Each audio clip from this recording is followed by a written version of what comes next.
السلام علیکم ورحمۃ اللہ وبرکاتہ۔ یہ دودھ پلانے والی عورت کے لیے گنجائش۔ سوال: دودھ پلانے والی عورت کے لیے روزہ نہ رکھنا کیسا ہے؟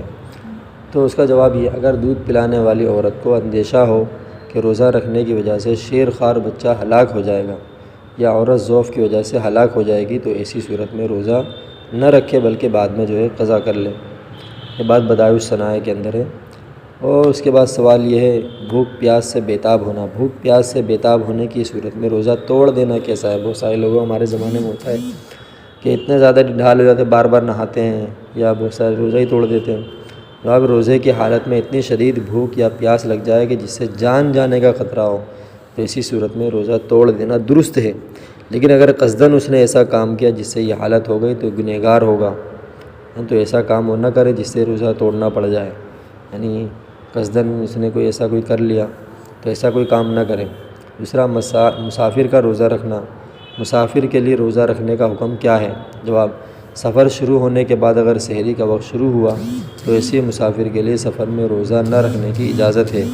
البتہ اگر سفر میں مشقت نہ ہو تو روزہ رکھنا ہی بہتر ہے، اور اقامت کی حالت میں یعنی گھر پر رہے اس حالت میں سحری کرنے کے بعد سفر کی وجہ سے روزہ توڑنے کی اجازت نہیں ہے۔ لیکن اگر توڑ دیا تو صرف قضا واجب ہوگی، کفارہ نہیں ہوگا۔ یعنی گھر پہ اس نے سحری کرا، سحری کرنے کے بعد صبح میں 9 بجے 10 بجے ایسے کسی وقت میں سفر شروع کیا، تو اب اس نے سفر شروع کرنے کے بعد سفر کی مشقت آنے کی وجہ سے اس کا روزہ پریشانی میں پڑ گیا، تب وہ افطار کر سکتا ہے، لیکن اس صورت میں کفارہ نہیں ہوگا بلکہ قضا واجب ہوگی صرف، ہے نا۔ اور اس کے بعد حیض و نفاس والی اور حالت میں روزہ۔ سوال: حیض و نفاس کی حالت میں روزہ رکھنا کیسا ہے؟ بہت سے ماہواری جس کو کہتے ہیں، MC کہتے ہیں، اس حالت میں روزہ رکھنا کیسا ہے؟ تو جواب اس کا یہ: حیض و نفاس کی حالت میں روزہ رکھنا درست نہیں ہے، البتہ بعد میں روزوں کی قضا کرے گی۔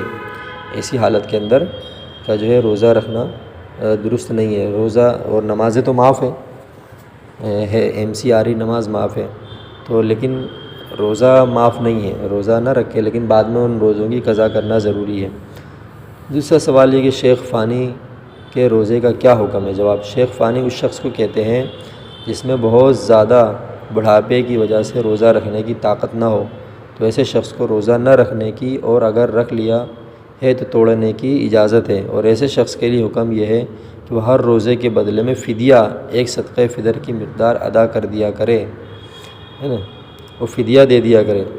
وہ چیزیں جس سے روزہ نہیں ٹوٹتا ہے، بھول کر کھانا پینا، جماع کرنا، یہ سب چیزیں جس سے روزہ نہیں ٹوٹتا ہے۔ سوال: بھول کر کھانے پینے اور جماع کرنے سے روزہ ٹوٹتا ہے یا نہیں؟ جواب: بھول کر کھانے پینے اور جماع کرنے سے روزہ نہیں ٹوٹتا ہے۔ رسول اللہ صلی اللہ علیہ وسلم نے فرمایا: من نسی وهو صائم فاکل او شرب فلیتم صومه فانه اطعم اللہ وسقاه۔ جس نے بھول سے کھا لیا اور بھول سے پانی پی لیا تو وہ اس کا روزہ نہ توڑے، وہ بلکہ اللہ تعالیٰ نے اس کو کھلایا ہے اور پلایا ہے، تو یہ رب ذوالجلال کی جانب سے ہوگا۔